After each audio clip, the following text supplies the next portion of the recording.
Welcome to CGTV. నేను మీ కవిత చంద్రధన.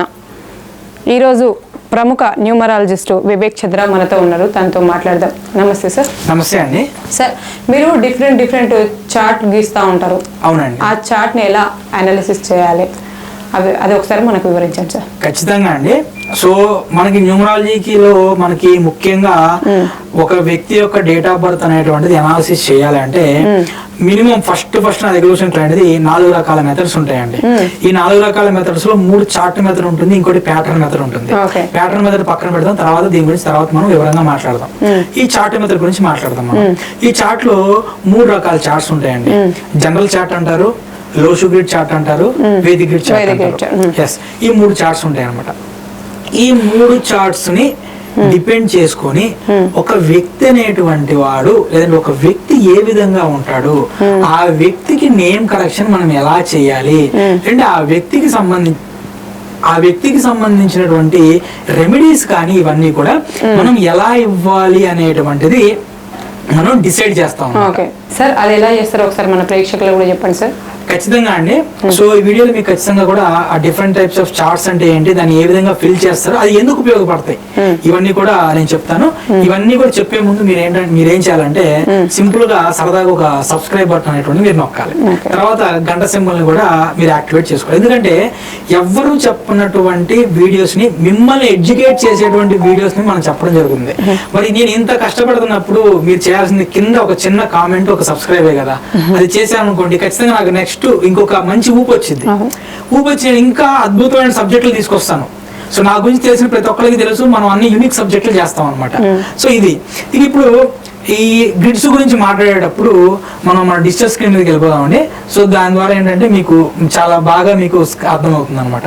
So ఇక్కడ మనం డేట్ ఆఫ్ బర్త్ చార్ట్ అనేటువంటి 3 టైప్స్ గా మనం డిసైడ్ చేసామండి.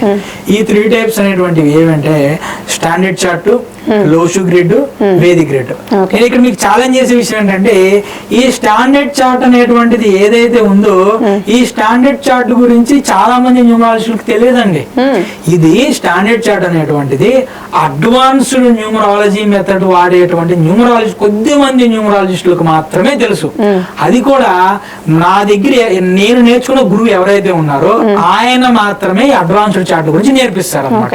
ఓకే, నెక్స్ట్ ఇందులో మనం ఫస్ట్ ఈ చార్ట్ లో స్టాండర్డ్ చార్ట్ గురించి మాట్లాడదామండి. ఈ స్టాండర్డ్ చార్ట్ అంటే చూడండి, నేను స్క్రీన్ మీద ఇచ్చాను.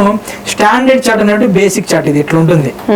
ఈ స్టాండర్డ్ చార్ట్ లో మనం ఒక వ్యక్తి యొక్క డేట్ ఆఫ్ బర్త్ అనేటువంటి దాన్ని ఈ చార్ట్ లో ఉన్నటువంటి ప్లేసుల ప్రకారం మనం అక్కడ ఇంక్లూడ్ చేస్తాం.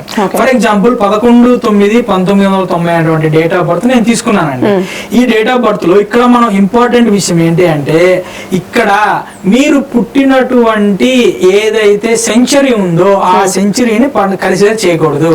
అంటే 1990 అంటే 19వ సెంచరీ, 19వ సెంచరీని మీరు కన్సిడర్ చేయకూడదు, కొట్టేసేయండి.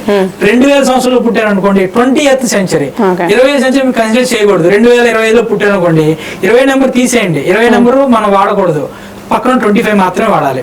అలానే ఇందులో మళ్ళీ రూలింగ్ నెంబరు, డెస్టినీ నెంబర్ కూడా మనం వాడమండి, దీంట్లో వాడడం అనమాట. ఇక ఈ వ్యక్తికి ఉన్నటువంటి నెంబర్లు ఎన్ని నెంబర్లు ఉన్నాయండి, కేవలం 1వ నెంబరు 9వ నెంబర్ ఉన్నాయి. ఈ 1వ నెంబరు 9వ నెంబర్ ని ఈ యొక్క గ్రిడ్ లో మనం ఇంక్లూడ్ చేసుకుంటాం అనమాట. ఇక్కడ చూడండి, ఇక్కడ 1వ నెంబర్ ఉంది కదా, ఇక్కడ 1వ నెంబర్ ఎక్కడ ఉందండి, ఇక్కడ ఉంది 1వ నెంబర్. ఈ 1వ నెంబర్ తీసుకొచ్చి 1వ నెంబర్ గ్రిడ్ దగ్గర పెట్టాను నేను. ఇంకొక నెంబర్ 9వ నెంబర్ ఉంది, 9వ దగ్గర పెట్టాను. ఇక్కడ ఇంకో విషయం గుర్తుపెట్టుకోండి, ఎన్నిసార్లు ఎన్ని నెంబర్ రిపీట్ అయినా సరే నో ప్రాబ్లం. ఇక్కడ మనం రిపీట్ అయినటువంటి నెంబర్ల గురించి మాట్లాడడం, ఏ ప్లేసులు అయితే ఖాళీగా ఉన్నాయో ఆ ప్లేసుల గురించి మాత్రం మనం మాట్లాడదాం. ఫర్ ఎగ్జాంపుల్ ఇక్కడ ఈ వ్యక్తికి 1వ నెంబర్ ఉంది, 9వ నెంబర్ ఉందండి, కానీ 3వ నెంబర్ లేదు, 5వ నెంబర్ లేదు, 4 లేదు, 8 లేదు, 6 లేదు, 2 లేదు, 7 లేదు, అంటే దాదాపుగా 7 నెంబర్ లేవన్నమాట. ఇక్కడ ఒక్కొక్క నెంబర్ ఏదైతే ఉందో ఈ ఒక్కొక్క నెంబర్ అనేటువంటిది ఆ ఏదో ఒక subject of life, me subject of life లో అది ఇంపాక్ట్ అయ్యేటువంటి చూపిస్తుంది. సో 3వ నెంబర్ లేదు కాబట్టి ఇతనికి జ్ఞానం పరంగా ఇబ్బంది పడతాడు. ఓకే, అంటే గురువుల దగ్గర నుంచి కానివ్వండి, వయసులో పెద్దయినటువంటి వాళ్ళ దగ్గర నుంచి కానివ్వండి, వీళ్ళ బాసుల దగ్గర నుంచి కానివ్వండి, ఇతను చాలా స్ట్రెస్ ఫీల్ అయ్యేటువంటి సిచ్యువేషన్స్ అయ్యేటువంటి ఫీల్ అవుతాడు అనమాట. సో ఈ విధంగా ఆ వ్యక్తి డేట్ ఆఫ్ బర్త్ లో ఏవైతే నంబర్లు ప్లేసులు మిస్ అయినాయో అది దానికి సంబంధించిన రెమెడీస్ కూడా మనం చెప్తాం. ఇవన్నీ ఇంక్లూడెడ్ అండి, రెమెడీస్ అన్ని కూడా ఇంక్లూడే. ఇన్ని రకాల ఈ 3 రకాల చార్ట్లు చూసే కూడా మనం రెమెడీస్ చెప్పలేము మనం. అది ఇది స్టాండర్డ్ చార్ట్ అనమాట. ఇక నెక్స్ట్ వచ్చేసి అందరికీ తెలిసినేనండి లోషు గ్రిడ్ అనమాట. ఇక లోషు గ్రిడ్ కి సంబంధించినటువంటి స్టాండర్డ్ చార్ట్ ఇది. సేమ్ 11/9/1990 అనేటువంటి డేట్ ఆఫ్ బర్త్ ని మనం తీసుకుందాము. దానికి సంబంధించి 2/3 కాంబినేషన్ అంటే ruling number, destiny number. So దీనికి సంబంధించిన నెంబర్స్ మొత్తం కూడా ఏవైతే ఉన్నాయో ఇవన్నిటినీ కూడా మనం ఈ లోషు గ్రిడ్ లో మనం ప్రతిక్షేపించినప్పుడు చూడండి, ఇక్కడ 1వ నెంబర్ ఉంది కాబట్టి 1వ నెంబర్ ఎక్కడ ఉంది, ఇక్కడ ఉంది, తీసుకొచ్చి ఇక్కడ 1 దగ్గర పెట్టేశాను నేను. ఇక్కడ 9 ఉంది, 9 ఎక్కడ ఉంది, ఇక్కడ ఉంది. ఇక్కడ లోషు గ్రిడ్ లో ఖచ్చితంగా ఎన్ని నెంబర్లు రిపీట్ అయినా సరే అన్ని నెంబర్లు కూడా మీరు ఇక్కడ రాసుకోవాలి. ఎందుకంటే లోషు గ్రిడ్ లో మనకి ప్లేన్స్ సిస్టమ్ ఉండిద్ది. ఇలా అడ్డంగా 3 ప్లేన్స్, నిలువుగా 3 ప్లేన్స్, అలానే క్రాస్ గా 1 ప్లేను, ఇటు క్రాస్ గా 1 ప్లేన్ ఉండిద్ది అనమాట. దీన్ని యోగం 1, యోగం 2 అంటారు. యోగం 1 అనేటువంటిది 4, 5, 6 ని యోగం 1 అంటారు అనమాట. 2, 5, 8 ని యోగం 2 అంటారు అనమాట.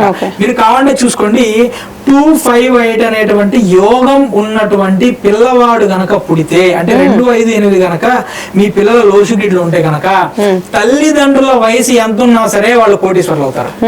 ఎండ్ ఆఫ్ ది లైఫ్ వరకు వాళ్ళు కోటీశ్వర్లు అవుతారు. సో కోటీశ్వర్లు అవ్వట్లేదు అంటే గనక వాళ్ళ నేమ్ లో గానీ సిగ్నేచర్ లో గానీ ప్రాబ్లం ఉందన్నట్టు. ఇక్కడ శాస్త్రం తప్పు కాదండి. శాస్త్రంకి సంబంధించినటువంటి విషయాలు మనలో రావాలి అంటే దానికి సంబంధించినటువంటి విధంగా మన నేమ్ కానీ ఇవన్నీ ఉండాలన్నమాట. అవి లేకపోతే మనం ఏం చేయలేం, అది మీకు ప్రాబ్లమేటిక్ అవుతుంది. సో ఇది ఇలా ఉంటుంది అనమాట. ఇలాగా లోషు గ్రిడ్ లో ఎక్సెస్ ఆఫ్ నెంబర్లు ఉంటే ఏ ప్రాబ్లమ్స్ ఉంటాయి, అసలు నెంబర్స్ లేకపోతే ఏ ప్రాబ్లమ్స్ ఉంటాయి, ఇవన్నీ కూడా ప్లేన్ మొత్తం ఫిల్ అవ్వకపోతే ఏంటి, ఇవన్నీ కూడా మనకి ఒక వ్యక్తి యొక్క మెంటాలిటీని డిసైడ్ చేస్తాయి అన్నమాట. సో ఈ విధంగా లోషు గ్రిడ్ కూడా చెక్ చేసి దీనికి మిస్ అయినటువంటి నెంబర్లు, అలానే నెక్స్ట్ మనం చూసే ఫస్ట్ జనరల్ గ్రిడ్, దాంట్లో మిస్ అయినటువంటి నెంబర్ల రిలేషన్ ఏంటో చూసుకుంటాం మనం ఫస్ట్. ఆ తర్వాత నెక్స్ట్ గ్రిడ్ వచ్చేసి వేదిక్ గ్రిడ్ అండి. ఈ వేదిక్ గ్రిడ్ చాలా తక్కువ మంది న్యూమరాలజిస్టులు మాట్లాడుతుంటారు. ఈ వేదిక్ గ్రిడ్ కి సంబంధించినటువంటి కామన్ గా ఉండేటువంటి ఇది ఈ గ్రిడ్ అనమాట. ఈ గ్రిడ్ లో చూడండి, ఈ గ్రిడ్ లో కూడా మనం ఏం చేస్తామంటే వేదిక్ గ్రిడ్ ఫిల్ చేసేటప్పుడు సెంచరీ ఏదైతే ఉందంటే మీరు ఏ సంవత్సరంలో పుట్టినటువంటి దశాబ్దం, అంటే 19వ దశాబ్దంలో పుట్టారు, 20వ దశాబ్దం పుట్టినటువంటి ఏదైతే ఉంటుందో దాన్ని మనం కన్సిడర్ చేయమండి. సో దాన్ని మీరు కొట్టేసుకోండి, తీసేసేయండి. ఇక నెక్స్ట్ చూడండి, ఇక్కడ ఉన్నటువంటి నెంబర్లు ఏవైతే ఉన్నాయో ప్రతి నెంబరు కూడా ఇక్కడ ఉన్నటువంటి దాని ప్రకారం తీసుకొచ్చి ఇక్కడ నేను పెట్టేశానండి. ఇక ఇప్పుడు చూడండి, వేదిక గ్రిడ్ అనేటువంటిది మనకి కేవలం మనకి యోగాల గురించి మాత్రమే మాట్లాడుతుంది. ఇందులో ఎక్సెస్ నెంబర్లు ఉన్నా ఏం కాదు. యోగం, ఈ వ్యక్తికి చూడండి 3, 2 యోగం ఉందండి. అలానే ఈ వ్యక్తికి ఇక్కడ మళ్ళీ చూడండి 3, 1, 9 యోగం ఉంది. ఇక్కడ 3, 1, 9 ఉంది కాబట్టి 3, 1 యోగం 3, 9 యోగంగా కన్సిడర్ చేయరు. ఎందుకంటే ఎప్పుడైతే త్రిబుల్ నెంబర్ యోగం అనేటువంటిది ఫుల్ఫిల్ అయ్యిందో ఆ మొత్తాన్ని కలిపి ఒక యోగంగా మనం పరిగణించాలి. అదే ఒకవేళ ఈ వ్యక్తి యొక్క డేట్ ఆఫ్ బర్త్ లో కనుక 11 నెంబర్ లేదనుకున్నాం, అప్పుడు ఏమైంది, అప్పుడు దీన్ని 3, 9 యోగంగానే కన్సిడర్ చేస్తారు. ఒకవేళ ఈ వ్యక్తికి ఇక్కడ 6వ నెంబర్ అనేటువంటిది ఉందనుకుందాం అనుకోండి, అప్పుడు ఏం చేస్తాం మనం 3, 6, 2 యోగం కన్సిడర్ చేస్తాం. ఒకవేళ ఆ వ్యక్తికి ఇక్కడ 6వ నెంబర్ లేకపోతే 3, 2గా కన్సిడర్ చేస్తాం. ఇలాగా 2, 6 ఉందా, 2, 3 ఉందా, 3, 9 ఉందా, 3, 6 ఉందా, 1, 7, 8 ఉందా, ఇలా ఏ యోగాలు ఉన్నాయి, అలానే అతని యొక్క దశ అంతర్దశ క్యాలిక్యులేషన్ చేసి ఏ దశ నడుస్తుంది, ఏ దశ నడుస్తుంటే అతనికి రెమెడీస్ అనేటువంటి మనం ఏ విధంగా ఫాలో అవ్వాలి, ఈ విధంగా ప్రతి ఒక్క ఏదైతే యోగం ఉంటుందో ఆ యోగ ఉపయోగం అనేటువంటిది మనకి ఈ గ్రిడ్ లో తెలుస్తుందండి. ఈ విధంగా మనం నేమ్ కరెక్షన్ అనేటువంటిది చేసేటప్పుడు ఆ వ్యక్తికి సంబంధించినటువంటి గ్రిడ్స్ అన్ని కూడా ఎనాలసిస్ చేసుకున్న తర్వాత మాత్రమే ఆ వ్యక్తికి నేమ్ కరెక్షన్ అనేటువంటిది చేయడానికి స్టార్ట్ అవడం జరుగుతుంది. అలానే ఆ వ్యక్తికి ఈ 3 గ్రిడ్లు ఎనాలిసిస్ చేసుకొని ఏం కామన్ ప్రాబ్లమ్స్ ఉన్నాయి ఏంటి మొత్తం చూసుకున్న తర్వాతే రెమెడీస్ అనేటువంటి చెప్పడం జరుగుతుంది.